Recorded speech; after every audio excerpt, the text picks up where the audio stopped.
이제 성경을 이제 우리가 매일 이렇게 성경을 읽잖아요. 이 성경을 보시면은 성경에는 그 수없이 많은 이런 기적들이 기록이 되어 있죠. 그래서 오늘은 이 기적에 대해서 함께 그 말씀을 나눠보려고 합니다. 그래서 오늘 그 말씀 제목으로 그 기적, 기적이라고 정해봤습니다. 그 사전에서 이 기적이라는 단어를 찾아보시면요, 뭐라고 되어 있냐면 그 인간이 증명할 수 있는 자연, 그다음에 과학 법칙에 의해 설명될 수 없는 사건, 이렇게 이제 나와 있어요. 그러니까 또 일반적으로는 우리가 이미 알고 있는 어떤 자연 법칙, 경험적 사실, 그래서 이러한 법칙이나 이러한 사실들을 그것과 그것과 연관이 없이 일어나는 현상들, 이런 것을 이제 말을 하고, 특히 이제 신이 나타내는 어떤 불가사의한 힘의 작용이라고 말을 한다고 합니다. 그러니까 여기서 말하는 신이 하나님이 되겠죠. 하나님께서 그 역사를 하셔서 어떤 사람이 이해할 수 없는 그런 현상들을 나타내는, 이것을 이제 기적이라고 이제 말하는데요. 하나님께서 이 세상을 창조하실 때 그 어떤 일정한 수학적이고 또 물리적인 이 법칙이 있죠. 그러니까 이러한 법칙을 통해서 이제 창조하셨거든요. 그렇죠? 그래서 이 많은 부분들이 이 과학자들이 이제 이 우주 만물을 이렇게 보니까 그 수많은 현상들을 보면서 어떤 법칙들, 거기서 수학적인 그 규칙들을 찾아내죠. 그리고 이제 그 수식을 정확하게 써가지고 그것이 이제 그대로 다시 일어나는지를 재현을 해냅니다. 그리고 이제 그것을 법칙이라고 이렇게 이제 하죠. 굉장히 좀 복잡한 그런 수식들로 되어 있는데,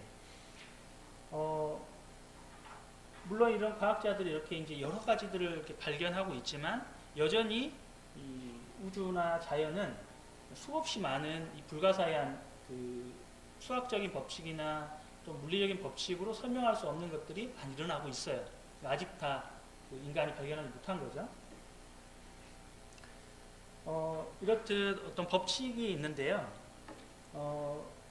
이러한 법칙에 맞지 않는 현상들, 이것을 가리켜서 뭐라고 하냐면 이 법칙에 위배되는 것들, 그러니까 이 법칙과 상관없이 일어나는 어떤 일들, 이런 것을 이제 기적이라고 말한다는 것입니다. 그래서 예를 들어보면은 지금 여러분이 밖에 뭐 여기 그 내과에 가서 내과에 물이 흐르는, 저번에 보니까 흐르긴 흐리더라고요. 조금씩 흐르는데 내과에 가서 이렇게 물이 흐르는데 거기에 내가 이렇게 물 위를 걸을 수가 없잖아요. 그죠? 사람은 물 위를 걸을 수가 없는 거죠. 뭐 강 위에 가서 물 위를 걸을 수가 없는데, 그 예수님께서 이 땅에 오셨을 때 제자들에게 배에 가면서 걸어서 이렇게 물 위를 걸어가셨던 그런 모습을 보이셨거든요. 그러니까 사람이 물 위를 걸어가면 이 사람의 어떤 무게가 있기 때문에 물의 부력보다 사람의 무게가 있으니까 가라앉는 거잖아요.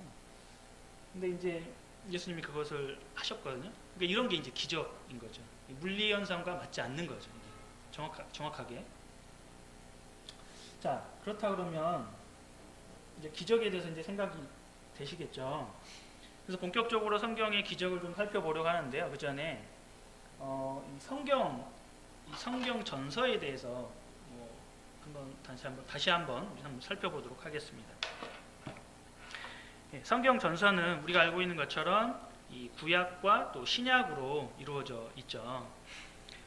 이 구약과 신약, 성경 전서라고 하는 것은 약 1500년에 걸쳐서 기록이 되었다고 하죠.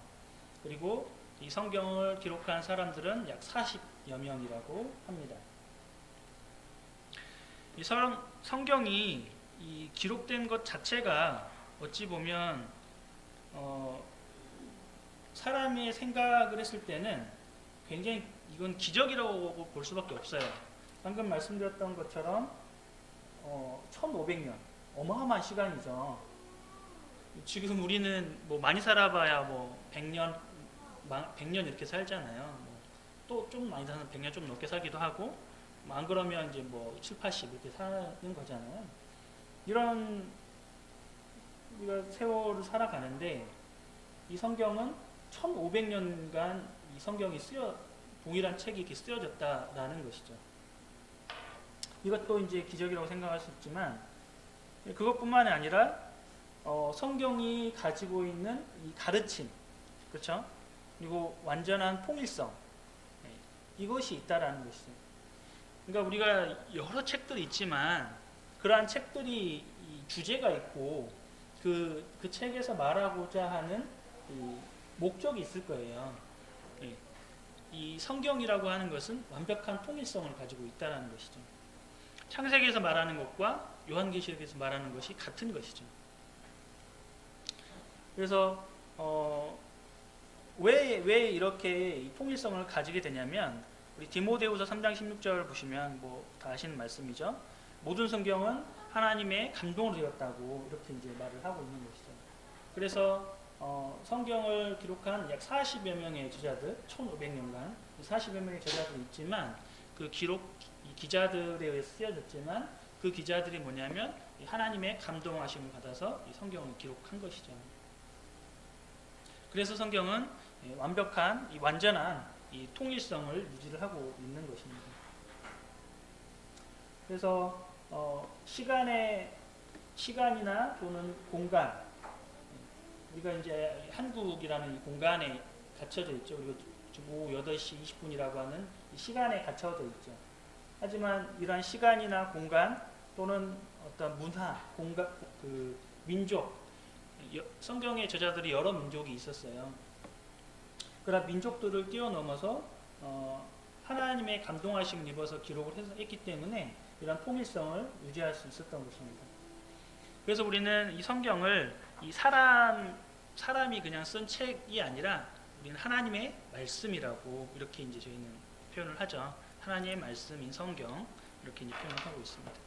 그래서 우리는 이 성경 자체가 참 기적적으로 기록이 되었다라는 것을 먼저 생각을 해볼 수 있겠죠.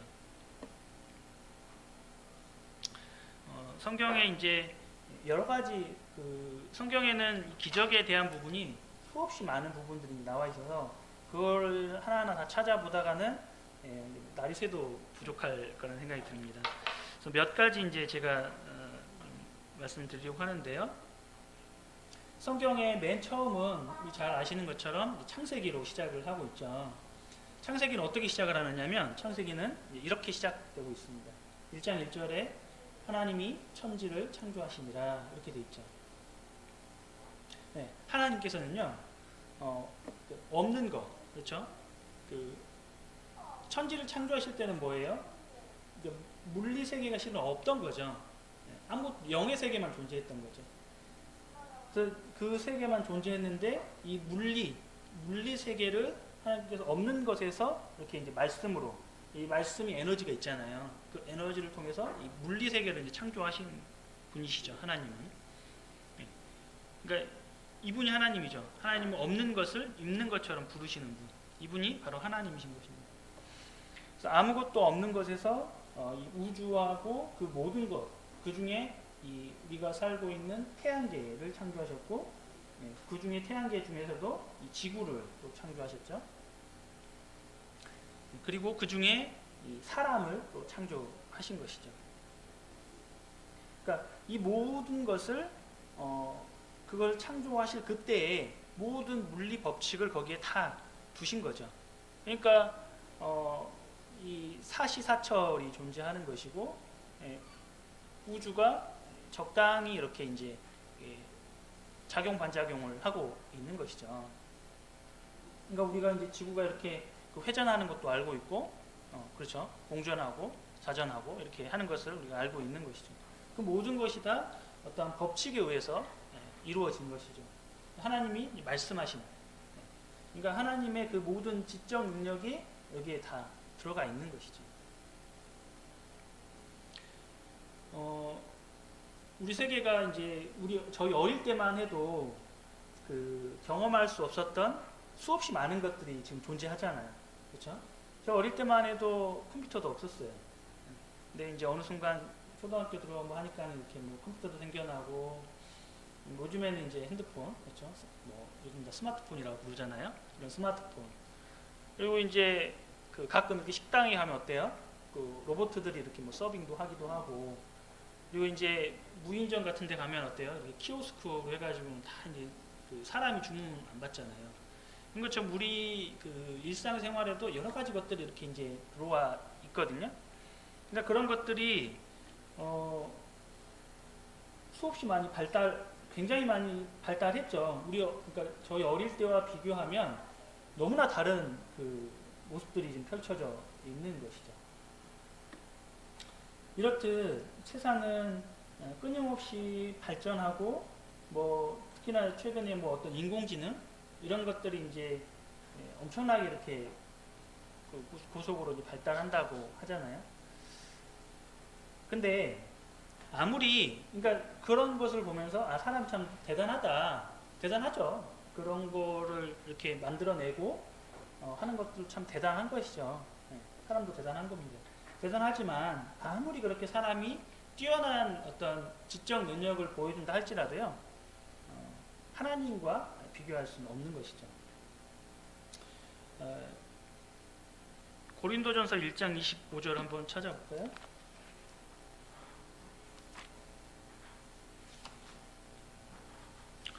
고린도전서 1장 25절을 보시면요, 어떤 말씀이 나와 있냐면, 고린도전서 1장 25절 제가 한번 읽겠습니다. 하나님의 어리석음이 사람보다 지혜롭고 하나님의 약하심이 사람보다 강하니라. 이렇게 이제 말씀되어 있죠. 맞습니다. 뭐 하나님의 어리석음이라는 표현이 좀 맞지는 않죠. 하나님의 어리석음이라는 건 존재하지 않습니다. 이제 이 사람의 언어로서 표현을 하다 보니까 이렇게 표현이 된 것뿐이죠. 하나님의 낮은 것, 그런 것이 사람과도 비교할 수 없는 것이죠. 그리고 하나님 또 약하시지 않은 분이죠. 하나님 강하신 분입니다. 이 사람의 언어로 이제 표현을 한 것뿐입니다. 하나님의 어떤 낮은 것과 약하신 것이 이 사람과는 비교할 수 없는 것이죠. 근데 이제 많은 사람들은 이 사람이 이 해답을 늘 해답을 가지고 있는 것처럼 이제 그렇게 이제 인식을 시켜주죠. 그리고 언제든지 내가 해답을 찾아낼 거야, 이렇게 이제 표현을 하지만 사람에게는 답이 없어요. 하나님에게 답이 있는 것이죠. 그러니까 사람에게 희망을 두면은, 사람에게 어떤 내 모든 것을 걸면 그것은 모래성과 같은 것이죠. 흐트러져 버리는 것이죠. 그래서 우리는 사람이 아닌 이 하나님을 의지하고 하나님께 나아가야 되는 것이죠. 그래서 이러한 창조 때부터 이렇게 전에 아까 말씀드렸던 것처럼 이 물리 법칙, 하나님께서 지적 능력을 이렇게 동원을 하셔서 하나님이 이렇게 만드시겠다라고 생각을 하신 것, 지적 능력을 발휘하셔서 그대로 물리 법칙을 만드셔서 이제 적용을 하신 겁니다. 그래서 이제 그 법칙들이 지금까지 그대로 이제 이어진 것이죠. 우리가 인류 역사를 한 6,000년에서 한 7,000년으로 봤을 때 이러한 역사가, 그러한 물리 법칙들이 이제 그대로. 왜냐하면 이제 지구 계속 아직도 회전하고 있죠. 태양도 회전하고 있고, 그 태양의 주위를 이렇게 돌아가고 있습니다. 여전히 돌아가고 있는 거죠. 일정하게 이렇게 유지가 되어 온 곳입니다.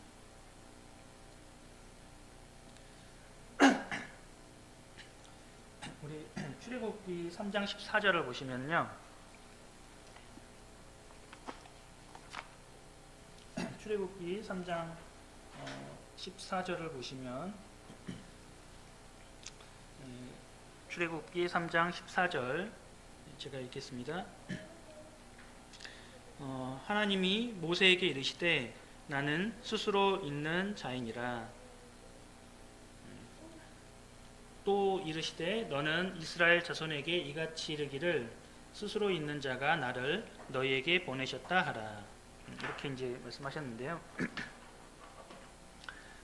모세는 40년 동안 애굽의 왕자였죠.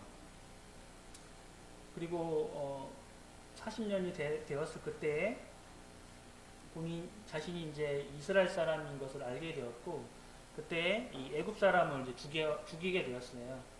그리고 나서 이제 이 왕을 이제 피해서 이 미디안 땅으로 이제 가게 되었죠.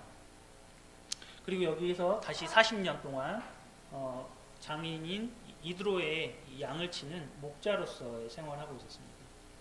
그러니까 이날도 지금 방금 이 출애굽 3장 14절 이 말씀을 기록된 이 상황에서도 지금 이날도 지금 모세는 양을 치는 목자였기 때문에 양을 치고 있었습니다. 들판에서 양을 치고 있는데 뭐 이제 할 일이 없잖아요. 양 이렇게 이제 보고 있는 겁니다. 양이 이렇게 잘 풀 먹고 있는지, 그리고 뭐 혹시나 이렇게 뭐 늑대나 뭐 이런 거 일이나 이렇게 나타나지 않는지, 이제 뭐 동물들이 오지 않는지 양을 이제 지키고 이제 이렇게 하는 거죠. 뭐 같이 먹고 자고 뭐 이렇게 이제 하는 거예요. 그렇게 하고 있는데 이제 자연밖에 볼 게 없잖아요. 자연을 보고 있는데 저쪽에 보니까 이 떨기나무가 불이 붙은 거예요. 이제 최근에도 그런 일들이 많이 있는데요. 날씨가 건조하면요, 온도가 높아지면 혼자서 불이 붙어요. 그런 경우가 있습니다. 혼자서 이제 자연 발화라 그러죠. 자연 발화가 되는 경우가 있어요. 그러니까 없는 건 아니에요. 그럴 수 있어요. 그래서 너무 덥거나 그러면은 자연적으로 이렇게 발화가 되는 이런 일이 있는데, 뭐 아마 40년 동안 양을 치다 보니까 뭐 그런 일이 있었는지 없었는지는 모르겠지만, 뭐 이렇게 그런 일이 있었나 이게 그런 일이 발생할 수도 있구나라고 아마 생각했을지 모르겠어요. 그래서 이제 이게 떨기나무가 불에 타는구나라는 걸 이제 본 거예요. 그래서 이제 뭐 딴 데 보다가도 잠깐 또 보니까는 계속해서 불이 타고 있는 거예요. 그래서 이제 불이 타면 이제 나무가 이제 뭐 크기가 있으니까 뭐 적당히 타면 이제 불이 꺼져야 되는 거죠. 그렇죠? 당연히 이제 나무가 다 타버렸으니까 제가 돼서 이제 불이 꺼져야 되는 거죠. 그렇게 이제 꺼진다고 생각을 하고 있었는데 한참을 이제 기다렸는데도 뭐 딴 일 하다가 다시 보니까 또 아직 타고 있어요. 이상하잖아요. 나무가 이제 대충 탔으면 다 꺼져야 되는데 안 꺼지는 거예요. 한참이 지나도. 이상하다 생각하고 이제 떨기나무 쪽으로 이제 가본 거예요. 이상하니까 이제 가본 거죠. 근데 이제 점점 가다가 보니까는 거기에서 이상한 음성이 들리는 거죠. 그래서 하나님께서 이제 모세를 부르십니다. 모세야 부르십니다. 굉장히 특이한 현상인 거죠. 모세를 부르셨어요. 모세가 깜짝 놀랐습니다.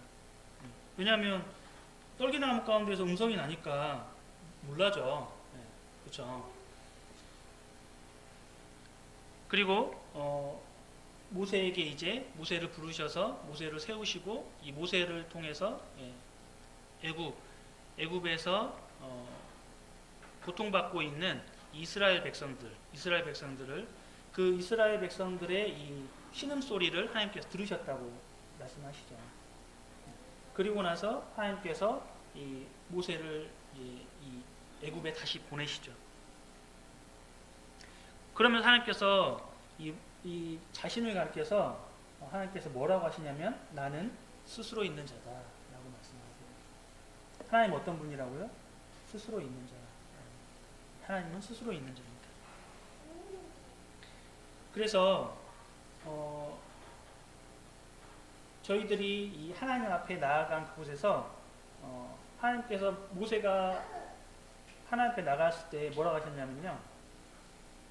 어, 이 이스라엘 백성들이 지금 그 신음하고 고통하고 있기 때문에 그들을 불러내서 하나님이 그 준비하신 땅으로 이제 보내시기로, 하나님께서 이 이스라엘 백성들을 축복하신 그 땅으로 다시 돌려보내시기를 원하셨거든요. 우리에게도 마찬가지예요. 내가 하나님 스스로 존재하시는 그분이잖아요. 하나님 앞에 나가잖아요. 하나님 앞에 나가면은 바로 지금 모세의 삶은요 굉장히 고단한 삶이에요. 나이가 80이 됐는데 그 양을 치면서, 그 양을 치는 게 우리는 이렇게 그냥 편하게 생각을 할 수도 있는데, 지금의 어떤 그 양을 치는 이런 것은, 근데 이때 당시에는 말씀드렸던 것처럼 그 양들하고 그냥 같이 사는 거예요. 그냥 양들이 이렇게 며칠 동안 밖에 나가서 풀을 뜯으면 그 풀하고 같이 그냥 초원에서 사는 거예요. 그러면 내가 이제 방금 말씀드렸던 어떤 늑대가 나타나면 늑대를 이렇게 늑대로부터 이 양을 보호해야 되는 거고요. 뭐 어떤 야생 짐승들 이런 것들로부터 다 보호를 해야 되는 거예요. 내가 하는 거거든요. 그렇게 하는 삶, 그러니까 씻지도 못하고 거기서 같이 자고 뭐 추우면 춥고 더우면 덥고 이런 삶을 그냥 사는 거예요. 이런 그 모습이었지만, 그럼에도 불구하고 이 모세는 그것으로부터 자신의 어떤 처한 상황에서부터 좌절하지 않고 그것을 덤덤하게 받아들였어요. 그리고 지금 이 모세가 하나님 앞에 나아갔을 그때, 우리가 하나님 앞에 나아간다면 그곳에서 우리의 어떤 모습과 상황은 중요하지 않습니다. 그곳이, 내가 하나님 앞에 나아간 그곳에서 하나님 우리를 축복하시고 우리에게 하나님께서 존재하시고 하나님이 어떤 뜻을 가지고 있는지 분명하게 말씀해 주시는 것이죠.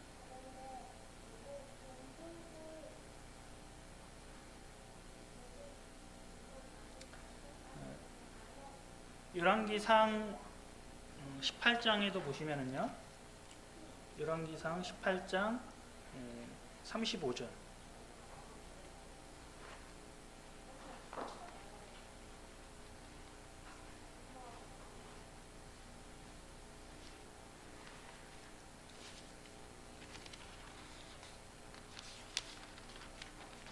열왕기상 18장 35절부터 38절까지 제가 또 읽겠습니다.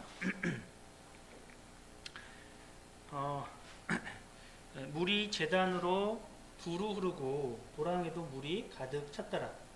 저녁 소제 드릴 때에 이르러 선지자 엘리야가 나아가서 말하되, 아브라함과 이삭과 이스라엘의 하나님 여호와여, 주께서 이스라엘 중에서 하나님이신 것과 내가 주의 종인 것과 내가 주의 말씀대로 이 모든 일을 행하는 것을 오늘 알게 하옵소서.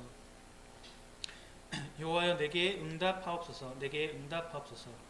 이 백성에게 주 여호와는 하나님이신 것과 주는 그들의 마음을 되돌이키심을 알게 하옵소서 하며, 이에 여호와의 불이 내려서 번제물과 나무와 돌과 흙을 태우고 또 도랑의 물을 핥은지라. 네, 이 사건은 어떤 사건이냐면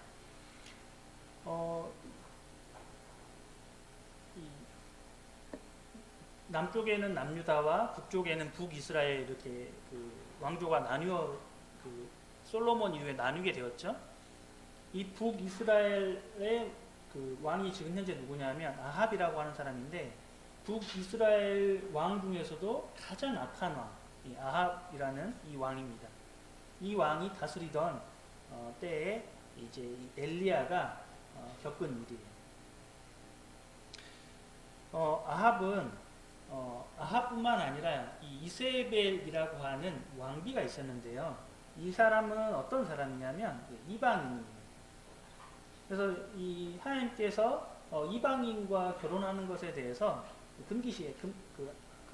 금기하셨거든요.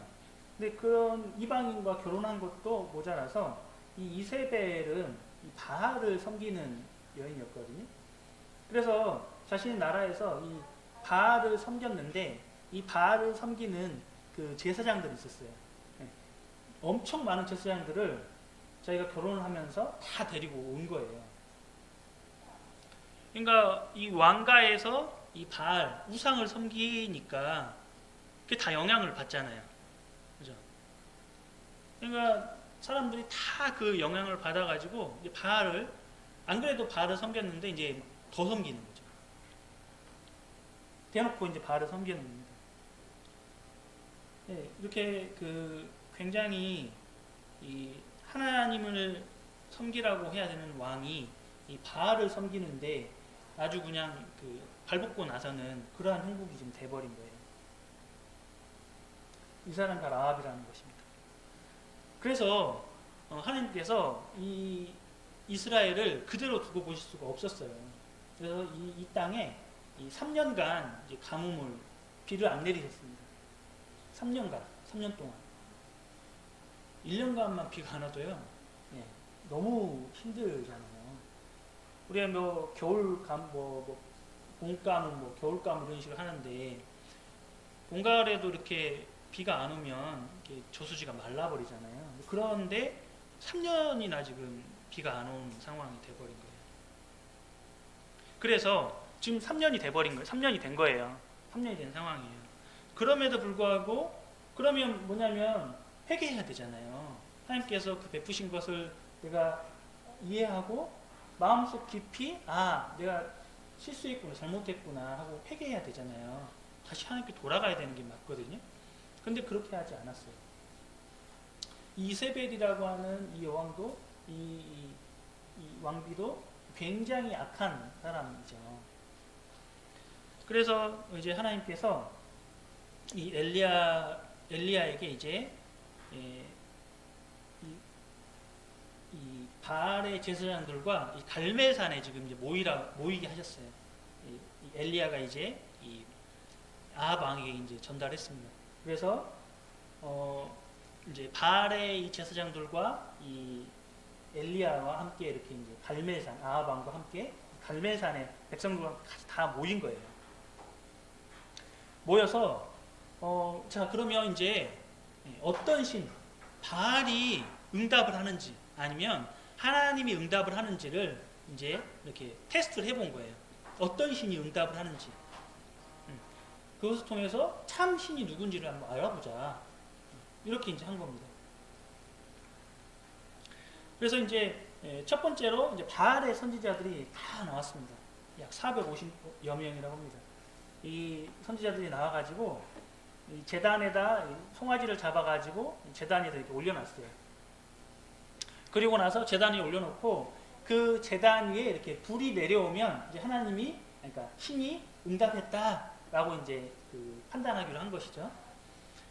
그리고 나서 지금 이제 여기에서는 그 바알의 선지자들이 아무리 아침부터 낮까지 막 바알이여 불을 내주소서 막 이렇게 막 외친 거예요. 막 크게 외치고 막 작게 외치고 막 이렇게 막 다니면서 외치고 심지어는 안 되니까 이제는 그 어떤 종교에서는 이렇게 자기 몸을 이렇게 막 칼집을 내고 막 칼 위를 걷고 이런 것들이 막 이렇게 꼬챙이로 이렇게 막 하고 막 이런 것도 있잖아요. 이렇게 똑같이 한 거예요. 그런 막 퍼포먼스를 한 거예요. 신이 응답을 안 하니까 어떤 식으로든 신이 응답하는 거를 이제 바란 거죠. 그렇게 하더라도 신이 응답하기를 원했는데 그렇게 하면서도 불구하고 아무런 소득이 없었습니다. 아무 일이 일어나지 않았어요. 그대로예요. 이 제단이 송아지가 그대로 있는 거예요. 그래서 이제는 이제 더 이상 뭐 몇 시간도 기다리면 안 되잖아요. 포기한 거예요. 이제 드디어 이제 그럼 야 너 해라. 엘리야한테 이제 말을 한 거죠. 그래서 엘리야가 이제 드디어 제단에 나왔습니다. 그래서 이제 기도하고 하나님 불을 내려주시면 되잖아요. 아니 근데 느닷없이 지금 방금 보셨던 것처럼 물 항아리 어마어마한 큰 물 항아리 4개를 4통을 가져와 가지고 물을 채워가지고 그 물을 제단 위에 싹 부숴버리는 거예요. 아니 그러면은 불을 태워도 얘가 불이 안 타잖아요. 그러니까 제단 위에다가 송아지를 넣고 이 송아지를 이렇게 태워가지고 이렇게 제사를 하는 거잖아요. 근데 물을 부어버리는 거예요. 물을 부어버리면 어때요? 이 나무가 다 젖어가지고 안 타잖아요.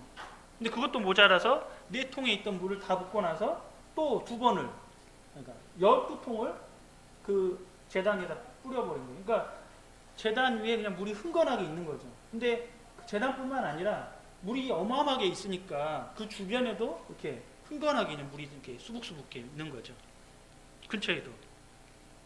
그럼 내가 아무리 불을 붙여도요, 그 물 때문에 불이 탈 수가 없잖아요. 그러니까 전혀 이건 사람이 어떻게 할 수가 없는 상황인 거예요, 지금. 그 상황을 지금 만든 거예요. 방금 그 모습이에요. 그 모습인데, 그래서 이제 엘리야가 하나님 기도하는 거예요. 하나님 응답해 주십시오. 방금 그 기도를 한 거예요. 아브라함과 이삭과 야곱의 하나님. 이런 식으로 해서 하나님께 기도한 겁니다. 그때 하나님께서 어떻게 하시냐면 여호와의 불이 내려와서 이 제단에 있던 물이 흥건하게 그냥 촉촉하게 젖어 있는 그 송아지를 이렇게 다 살라버렸어요.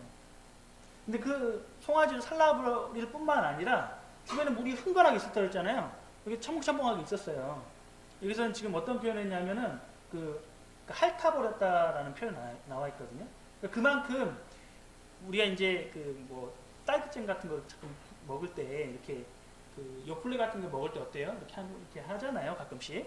그런 모습이에요. 그러니까 뭐냐면은 물이 하나도 안 남아버린 거예요.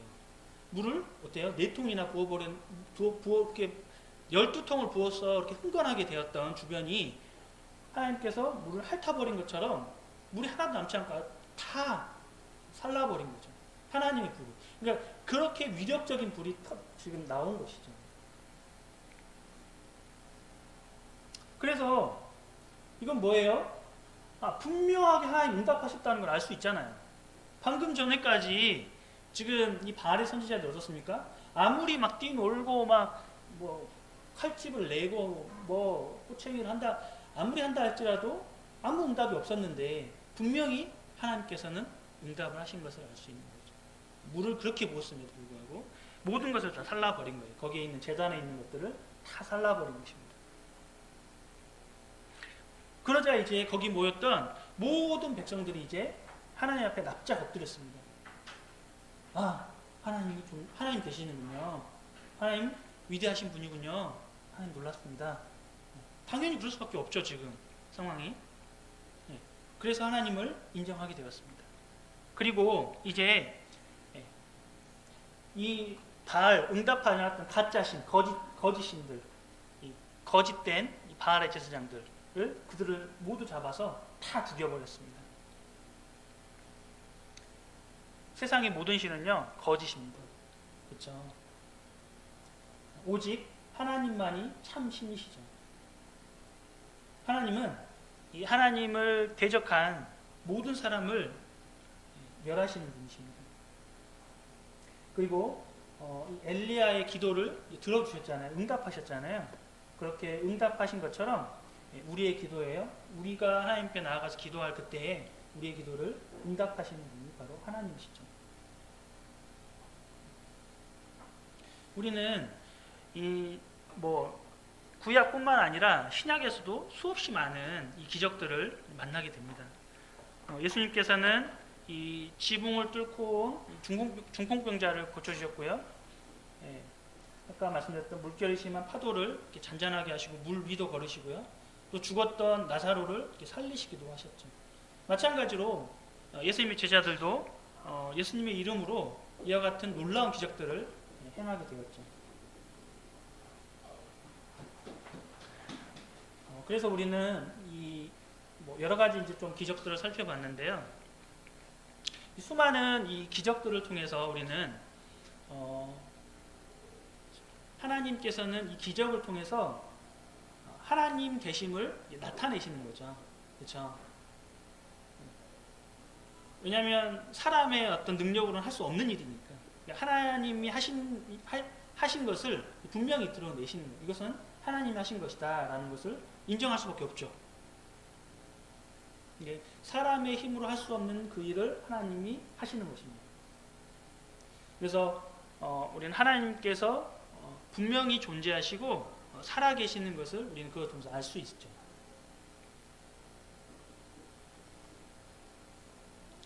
그래서 우리는 성경에 나와 있는 수많은 기적들을 통해서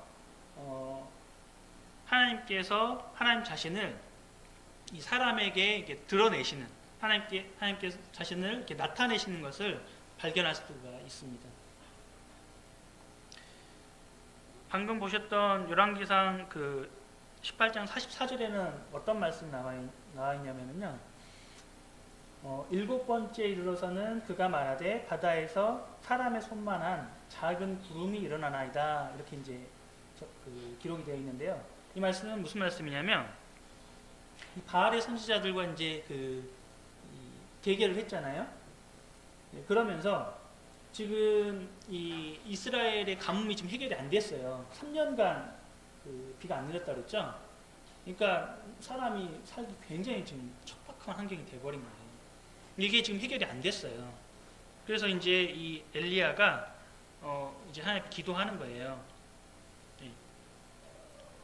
그런 와중에 지금 이제 바다편을 이 엘리야의 이제 이제 종이죠. 이 사환에게 이 바다 쪽 이제 지금 이스라엘 땅에서 이 바다 쪽이니까 지중해 쪽을 이제 바라보고 있는 거예요. 이렇게 이제 바라보고 있는데 바다 쪽을 지금 바라보고 있는 그 장면이 이제 기록된 건데요. 6번까지 이제 계속 간 거예요. 1번, 2번 가서 6번까지 간 거예요. 근데도 아무것도 안 보였습니다. 6번째까지 갔는데. 그러니까 지금은 7번째 가보라고 한 거예요. 자, 7번째 가서 저기 한번 가서 봐고 와, 다시. 보고 와서 이렇게 보고를 해주는 거예요. 계속. 6번까지 보고했는데 없었어요. 7번 또 가라고 한 거예요. 근데 7번째 돼서야 비로소 저기 바다를 보니까 이 손바닥만한 작은 구름, 그 구름이 이제 보이는 거예요.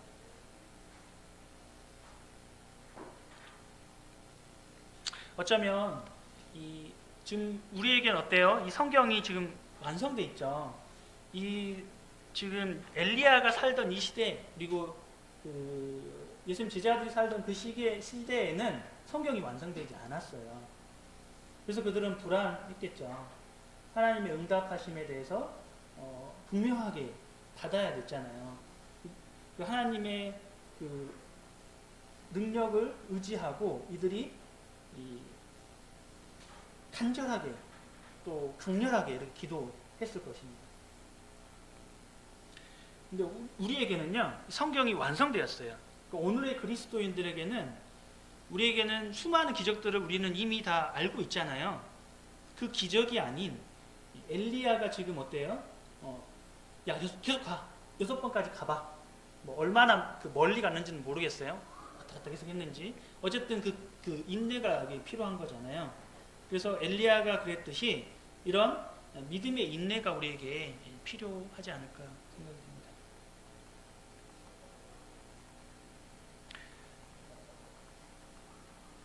사무엘상 3장에는 사무엘상 3장 1절부터 잠깐 볼까요?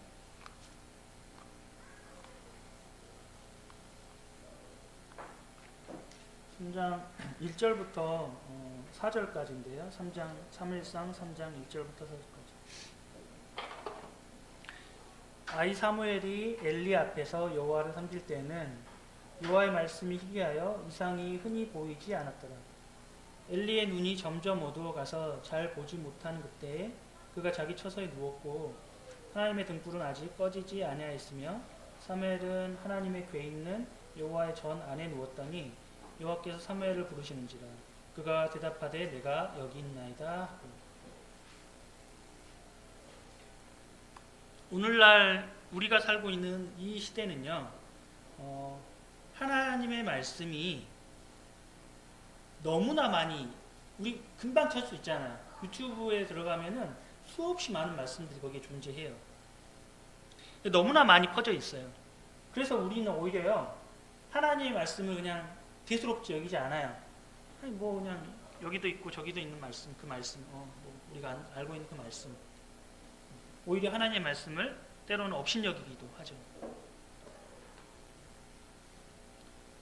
뭐 우리도 그럴 수도 있고, 또는 세상 사람들은 더 그렇죠.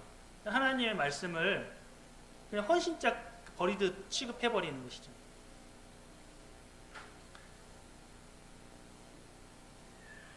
우리에게 필요한 것은 우리가 하나님의 말씀을 분명하게 우린 믿었잖아요.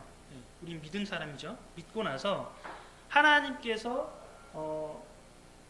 어떤 우리가 구원받은 그 어떤 목적이 있잖아요. 하나님께서 나를 필요로 하시기 때문에 나를 구원하신 것이잖아요. 나에게 은사를 주셨잖아요. 그래서 지금 사무엘은 뭐라 그랬습니까? 이상이 흔히 보이지 않던 하나님의 말씀이 희귀하여서 이상이 흔히 보이지 않았던 이때에 이제 하나님께 사무엘을 부르실 때 어땠습니까? 하나님 제가 여기 있습니다 라고 대답하는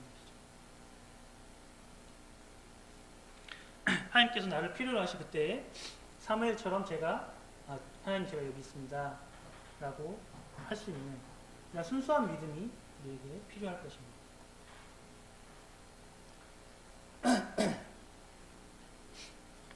민수기 6장 23절부터 17절에는 어떤 말씀이 있냐면요. 안 찾으셔도 되겠습니다. 제가 읽을게요. 자, 이것도 잘 아는 말씀이라서요. 아론과 그의 아들들에게 말하여 이르기를 너희는 이스라엘 자손을 위하여 이렇게 축복하여 이르되 여호와는 내게 복을 주시고 너를 지키시기를 원하며 여호와는 그의 얼굴을 내게 비추사 은혜 베푸시기를 원하며 여호와는 그 얼굴을 내게로 향하여 두사 평강 주시기를 원하노라 할지니라 하라. 그들은 이같이 내 이름으로 이스라엘 자손에게 축복할지니 내가 그들에게 복을 주리라. 저는 이 말씀을 처음 보면서요.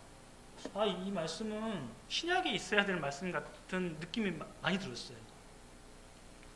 구약에서는 하나님께서 이렇게 십계명을 주셔서 십계명을 못 지키면 이 율법에서 너의 이렇게 벌을 내리시는 율법에서 상하는 벌을 내리시는 그런 하나님으로 저도 어릴 때는 알고 있었거든요. 근데 이 말씀을 읽으면서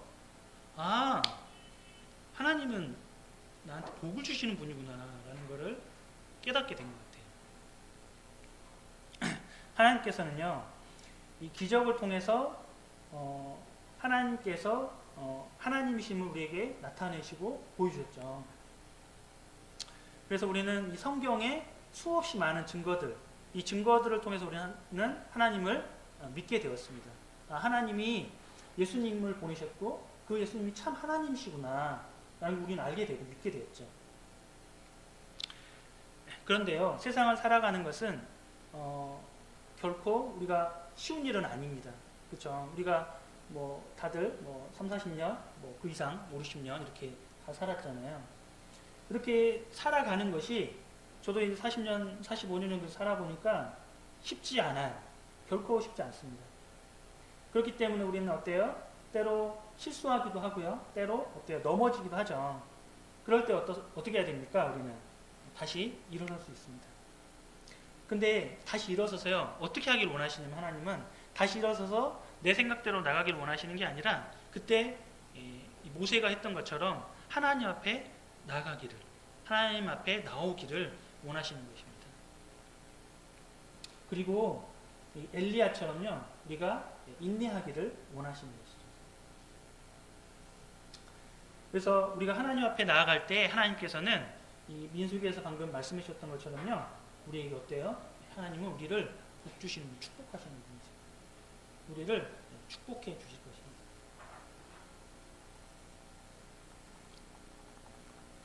그래서 오늘 이 기적을 통해서 여러 가지 기적을 좀 살펴봤고 하나님께서 마지막으로는 이 기적이 아닌 우리의 어떤 믿음의 인내 그리고 우리가 쓰러지거나 또는 실수할 그때 하나님 앞에 나오시면 되는 거죠.